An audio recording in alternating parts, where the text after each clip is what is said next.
Good morning. Good morning. Very good. I thought I was going to have to entice you to respond.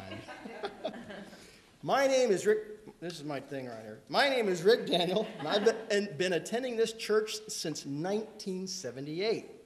I'm a fourth-year graduate. I received my first practitioner's license in 1986. I was on the heels of Jane Holt right there when I heard she'd got her work done. I says, "How did you do that?" She says, "I just did it." So did I. Okay.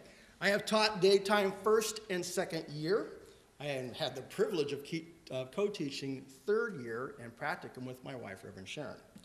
So the title of my talk this morning is Change Warriors, the Tao of Manifestation. The word change implies movement or shift. Warrior implies power, energy, or courage, while the word Tao itself literally translates as way, path, or route, or sometimes more loosely as doctrine or principle. It is generally used to signify the primordial essence or fundamental aspect of the universe, and manifestation is undifferentiated substance becoming form. So my talk actually translates into the movement of energy within primordial essence generating form. Good luck, right? When I was first asked to do this lecture, of course I said yes. You know, who's going to say no to this opportunity? But then I had to come up with a title, which meant I had to figure out what I was going to say. All right? So those of you who know me know that I usually have a lot to say, and today is going to be no exception.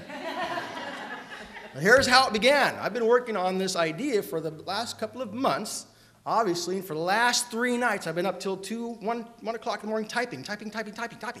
And I didn't get done before I had to come down here. So Sharon packed up everything, came down from Arnold, and spent the night at Diane's house. And I went to finish my lecture, opened my laptop bag, and there was no laptop. Well, I had printed out a copy of the thing, right, that I had written so far, but I wasn't done. I says, you know what, that's okay. Diane says, "Oh my God, let's drive, we'll go get it, 6 hours, no problem." I said, no. Didn't you say that? You're an amazing lady. She'd have done it too. Crazy lady. So I said, well, you know what? I actually emailed it to myself at home, right? Because when I printed it out on my printer, the ink was going out. I couldn't read it. So I emailed to Sharon's computer and printed out a copy there, which means I emailed it. So when I got to Diane's house, I just went back on the email and got it. So in my mind is, how come I'm so smart? How come I'm so lucky, right? Now, I want you to remember those 2 comments because that's how I'm going to finish this talk this morning is questions. I'm going to ask questions. We're going to talk about how to change your subjective mind by the way you ask questions. It's amazing. I think you'll love it. All right, so let's begin. Most people have spent any time examining ways to improve their personal financial lives, have studied any number of systems, programs, and philosophies. Hi, Gary. That's my friend Gary back there. All my friends are here. I'm so happy. These various trainings we've all undertaken eventually point to some single idea about improving one's situation. That point being that our own belief can keep us stuck when we want to move forward. New discoveries in brain science and associated psychological studies indicate that there's more going on inside our mind than ever suspected, but the crux of it is identified in the age-old concept of it is done unto you as you believe. Or from Matthew 9:9, according to your faith, it is done unto you. For the past several months, I have been on a quest to answer one question. Some of you already know that question because I've asked some of you. How do we change our belief? Besides asking Dr. J and Dr. Cynthia and Reverend Dar and Mary Jo and Reverend Sharon and all of my practitioners, I've actually been investigating some other resources outside the church. I know it's hard to believe, but there are other things out there going on. These are some of the things I've been looking at. I'm a technician. I research. And you all, of course, recognize that. Okay, props. These are props. Kind of helps protect myself here. All right. Our Western culture is strongly driven towards activity. We do stuff. We make stuff. We think stuff up. We collect lots of stuff. We are out there, right, doing things. My interpretation of Eastern culture suggests a different way of functioning. They consider the inner life and the energies that flow through creation. They seek to understand and maintain balance. They are generally in there. These are both generalizations, but the point for change is that to occur, the point is for change to occur, we must actually recognize there are a certain number of externalized actions we have to take and a certain amount of inward work that we need to do before anything manifests. That's just a natural way of things. We think, we create, right? Until recently, most of the trainings I have attended have generally been more action-oriented. We affirm, we declare, we treat, we journal, we make treasure maps and put them on the computer screen. We used to put them on our refrigerators, if you recall. We do yoga, we imagine our future, we take a stand for our position, we read books, watch tapes, attend classes, go to seminars, attend workshops. We do our work. We do lots of things to change our lives. And the question is why? We just want to feel better. We just want to feel better. I've learned something on my quest. I discovered that all the work I was doing so I could feel better was actually a way of avoiding how I actually felt. Okay? Here's how my quest has unfolded. After listening to an audio program by Dr. Robert Anthony titled The Secret of Deliberate Creation, I began to notice a shift in my own understanding. His program talked about quantum physics, belief, and the interconnectedness of all things. He explained how the mind manifests based on inner belief structures and how a universal energy field accepts the energy of our own mind and reflects it back to us in like kind and measure. That's not new, right? That's what we study here. What we think, what we believe is what reflects back to us. Now, his program was very detailed on how the mind works in relationship to this universal principle and subjective law. But in the end, he had one conclusion I had not really ever heard stated before. It was, feeling good is the key to manifesting the good we desire. Feeling good is the key to manifesting the good we desire. When we are in a state of simply feeling good, we are producing an energy field within and around us that will attract things that feel good. And why are we doing all this work? To simply feel better. Okay, I like that idea. All I have to do is feel good. Well, actually, all I had to do was actually feel just a little bit better than I was at any given point in time. It made logical sense to my analytical mind, and his program was well delivered, and the conclusions were logical. And I'm a technician. I want to know how things work so I can fix them. For 20 years, I was an automobile mechanic, and so my job was to figure out what's wrong with the car and then go fix it. Figuring out what's wrong with the car is the hardest part of the job. The only part they pay you for is fixing it. So I'm not doing that anymore.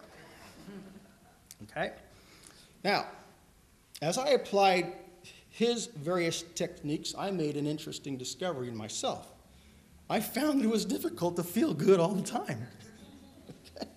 I found a mind that resisted the whole notion, actually.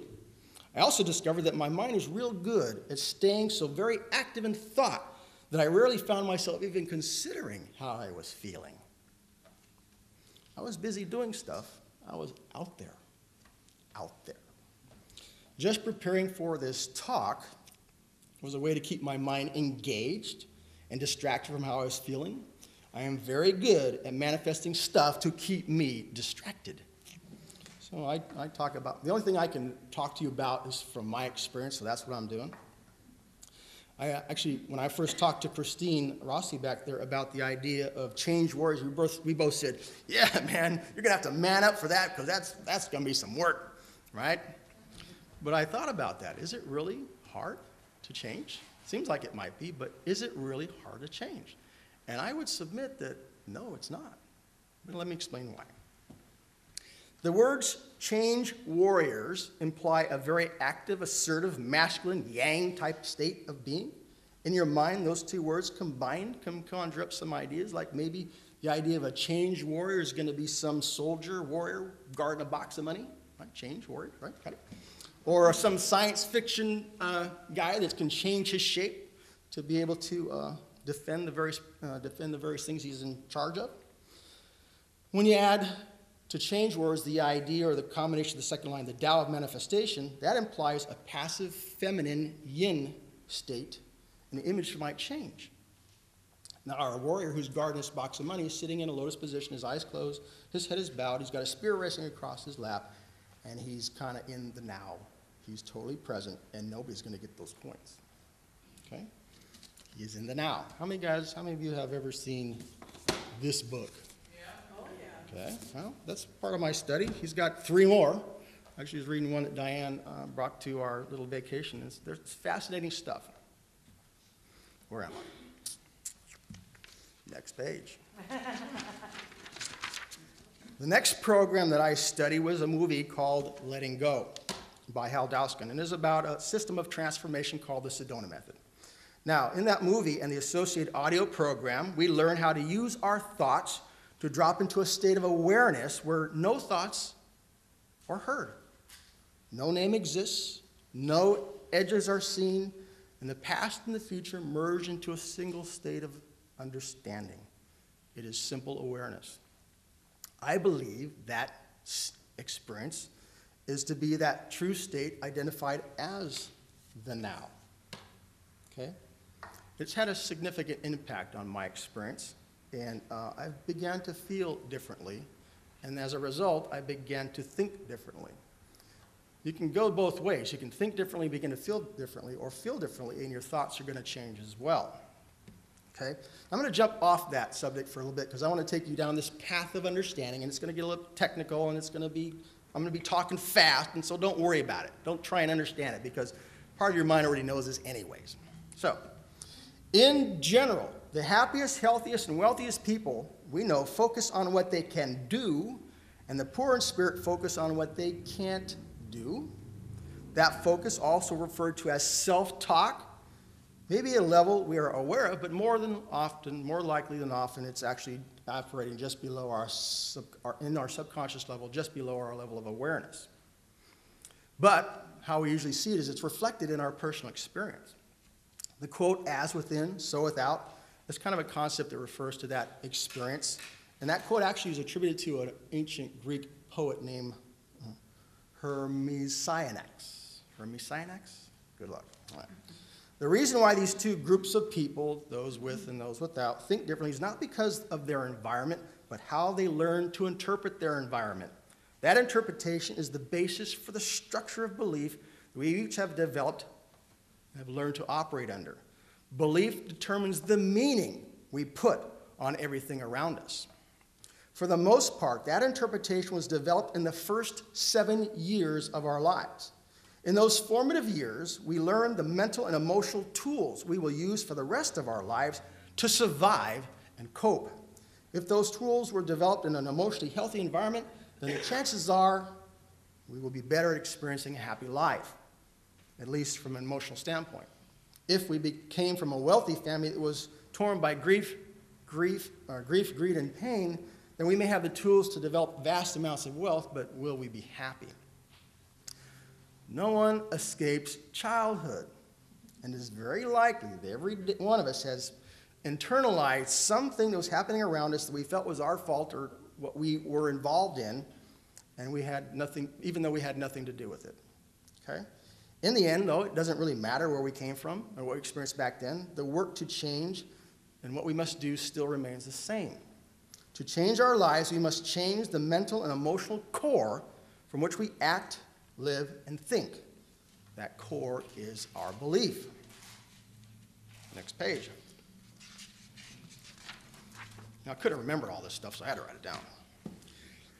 This idea has been established in every program we might encounter, but changing our belief may also be the single hardest task we might venture. We're going to man up, right?